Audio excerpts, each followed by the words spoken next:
guys. Di sini saya akan mencari data uji normalitas dengan uji Kolmogorov-Smirnov. Nah, pertama itu kita cari ya untuk frekuensi kumulatif. Nah, untuk data pertama itu sama saja dengan data ini.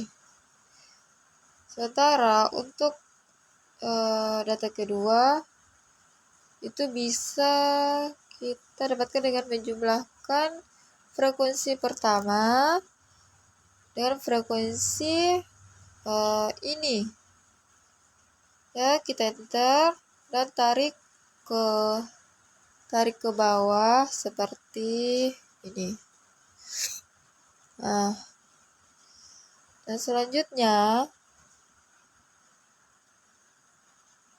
untuk proporsi kita bagi frekuensi kumulatif kita dengan frekuensi pertama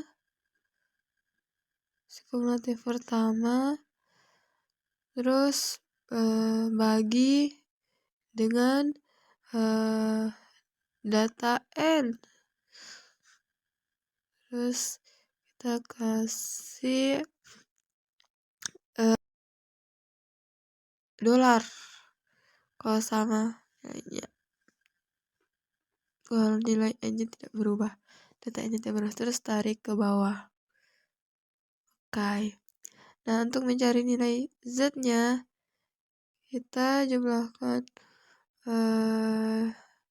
dulu fx-nya.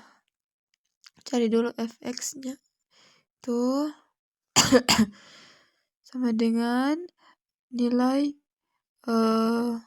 ini, terus kita kali dengan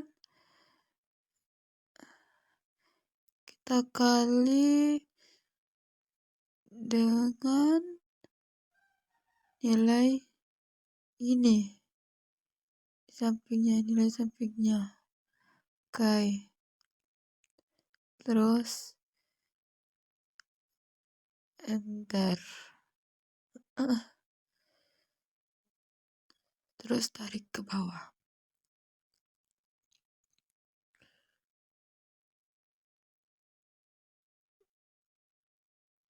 Seperti ini. Terus untuk mencari jumlahnya kita tuh pakai rumus sum. Pakai rumus sum ya. Sum sama dengan sum. Iya, kita tarik dari data ke atas sampai ke bawah. Nah, kemudian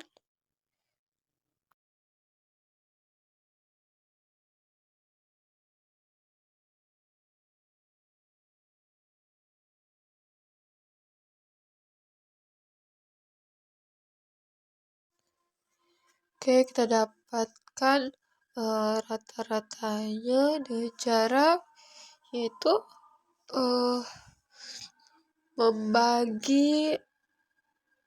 kita bagi nilai fx-nya. Ya, nilai fx-nya, jumlah fx-nya semua dengan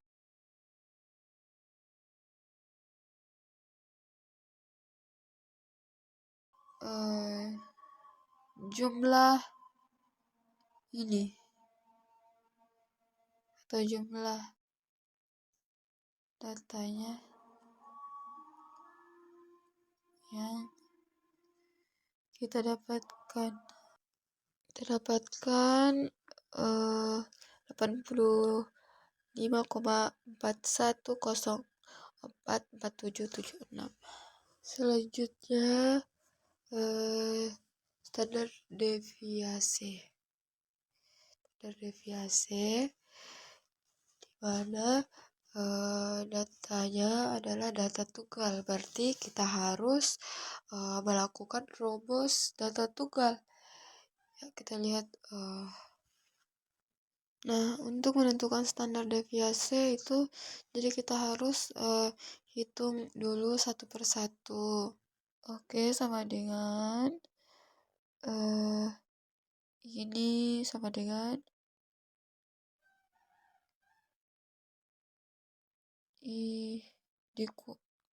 ini dikurang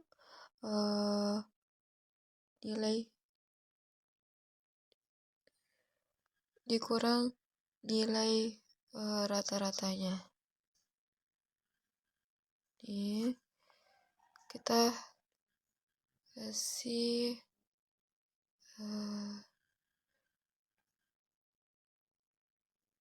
terus dolar, kita mau kuadratkan, kita tinggal pangkat 2.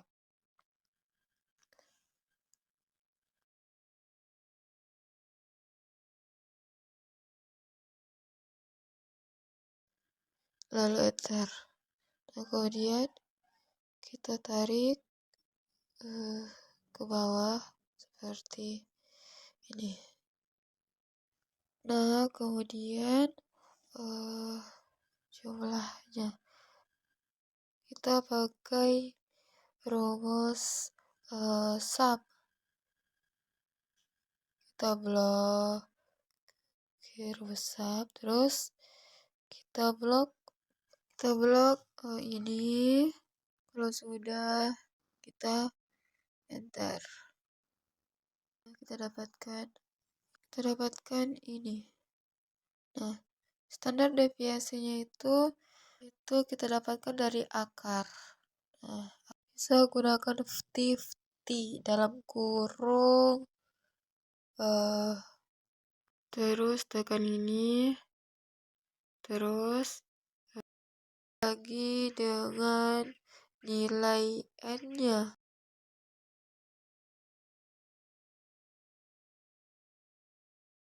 Terus tutup kurung, lalu enter. Nah, kita dapatkan standar deviasinya adalah 0,37135. Selanjutnya kita bisa menentukan nilai z-nya. Ini tinggal sama dengan rumus z itu adalah x kurang rata-rata. Terus sama dengan buka kurung ini, terus dibagi dengan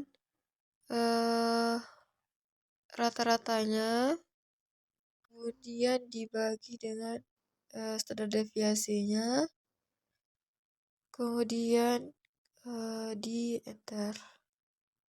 Nah, kalau sudah di enter, kemudian kita tarik ke bawah seperti ini. Nah, oke, sudah.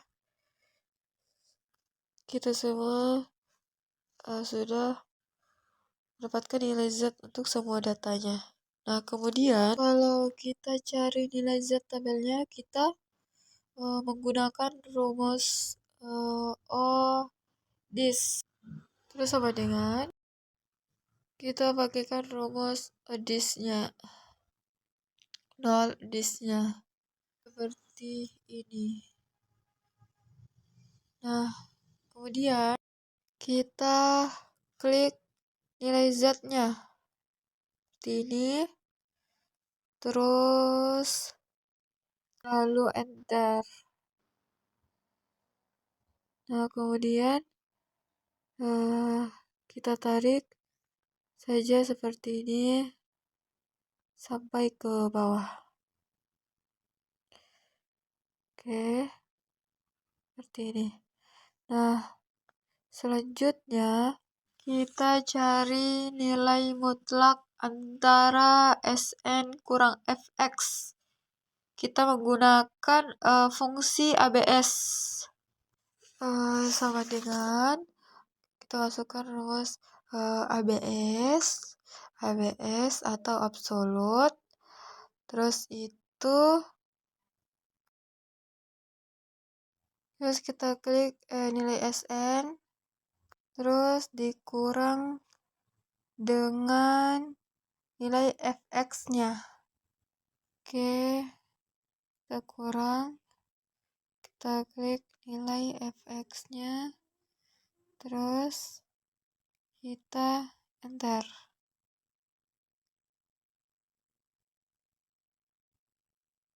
Nah, setelah itu kita tarik dari atas sampai ke bawah seperti ini. Nah, oke. Terus kemudian untuk nilai Dmax-nya atau nilai uji Kolmogorov-nya itu kita dapatkan dengan cara melihat nilai maksimum dari nilai mutlak SNX kurang fx tadi. Itu sama dengan saya menggunakan fungsi max. Terus kita klik dari atas sampai ke bawah, terus tutup kurung, lalu kita enter. Nah, kita dapatkan nilai Dmax-nya itu 0,392498. Kemudian, karena Dmax lebih besar di tabel, maka HO diterima. Artinya, sampel berasal dari distribusi normal. Kemudian kita masuk di uji perbandingan rata-rata data homogen, uji T2 sampel independen. Dan kita masuk di data analisis itu, kita blok dari yang paling atasnya, dari judulnya sampai ke bawah. Terus kita blok lagi dari atas sampai ke bawah. Nah, kemudian muncul seperti ini tentang test to sample for variance. Itu siswa dari guru yang mengikuti dan tidak mengikuti pelatihan. Kemudian kita akan cari data analisisnya. Kita kan dari judul yang pertama, terus kemudian kita tekan lagi dari judul dari atas sampai ke bawah. Nah, oke, kemudian muncul seperti ini, yang dimana test to sample unequal variance, yang dimana siswa dari guru yang mengikuti dan tidak mengikuti pelatihan. Kemudian p-value lebih kecil dari alpha 0,05. Selanjutnya di sini ada uji dua pihak atau dua arah, yang dimana hipotesis itu rata-rata hasil nilai siswa dari guru yang mengikuti pelatihan dibanding dengan nilai siswa dari guru yang tidak mengikuti pelatihan mempunyai perbedaan yang signifikan. Jadi kesimpulannya, karena tabel lebih kecil, maka HO ditolak. Artinya secara signifikan hasil nilai siswa dari guru yang mengikuti pelatihan lebih baik dibandingkan dengan nilai siswa dari guru yang tidak mengikuti pelatihan. Baik, itu saja yang dapat saya jelaskan terkait penjelasan saya. Lebih dan kurangnya mohon dimaafkan. Wabillahi taufiq wal hidayah. Wassalamualaikum warahmatullahi wabarakatuh.